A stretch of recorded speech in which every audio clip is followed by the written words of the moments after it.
जय श्री कृष्ण। गुरु का आश्रम। दोनों भाइयों को अस्त्र शस्त्र और शास्त्री की शिक्षा के लिए सांदीपनी के आश्रम भेजा गया, जहां पहुंचकर कृष्ण बलराम ने विधिवत दीक्षा ली और अन्य शास्त्रों के साथ धनुर्विद्या भी विशेष दक्षता प्राप्त की। वहीं उनकी सुदामा ब्राह्मण से भेंट हुई, जो उनका गुरु भाई हुआ। इस आश्रम में कृष्ण ने अपने जीवन के कुछ वर्ष बिताकर कई सारी घटनाओं से सामना किया और यहाँ भी उनको प्रसिद्धि मिली। शिक्षा और दीक्षा हासिल करने के बाद कृष्ण और बलराम पुनः मथुरा लौट आए और फिर वे मथुरा के सेना और शासन का कार्य देखने लगे। उग्रसेन, जो मथुरा के राजा थे, वे कृष्ण के नाना थे। कंस के मारे जाने के बाद उसका ससुर और मगध का सम्राट जरासंध क्रुद्ध हो चला था।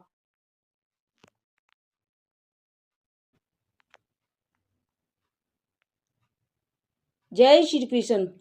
जरासंध का आक्रमण। जब कंस का वध हो गया तो मगध का सबसे शक्तिशाली सम्राट जरासंध क्रोधित हो उठा, क्योंकि कंस उसका दामाद था। जरासंध कंस का ससुर था।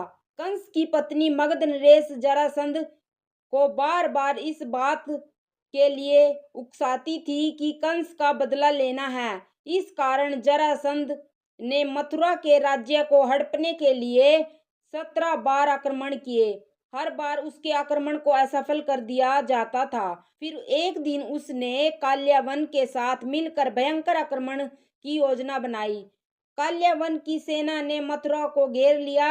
उसने मथुरा नरेश के नाम संदेश भेजा और काल्यावन को युद्ध के लिए एक दिन का समय दिया। श्री कृष्ण ने उत्तर में भेजा कि युद्ध केवल कृष्ण और काल्यावन में हो, सेना को व्यर्थ क्यों लड़ाए। काल्यावन ने स्वीकार कर लिया। कृष्ण और काल्यावन का युद्ध हुआ और कृष्ण रणभूमि छोड़कर भागने लगे तो काल्यावन भी उनके पीछे भागा। भागते भागते कृष्ण एक गुफा में चले गए। काल्यावन भी वहीं घुस गया। गुफा में काल्यावन ने एक दूसरे मनुष्य को सोते हुए देखा। काल्यावन ने उसे कृष्ण समझकर कसकर लात मार दी और वह मनुष्य उठ पड़ा। उसने जैसे ही आंखें खोली और इधर उधर देखने लगा, तब सामने उसे काल्यावन दिखाई दिया। काल्यावन उसके देखने से तत्काल ही जलकर भस्म हो गया। काल्यावन को जो पुरुष गुफा में सोए मिले, वे इक्ष्वाकु वंशी महाराजा मदाता के पुत्र राजा मुचकुंदु थे, जो तपस्वी और प्रतापी थे। उनके देखते ही काल्यावन भस्म हो गया।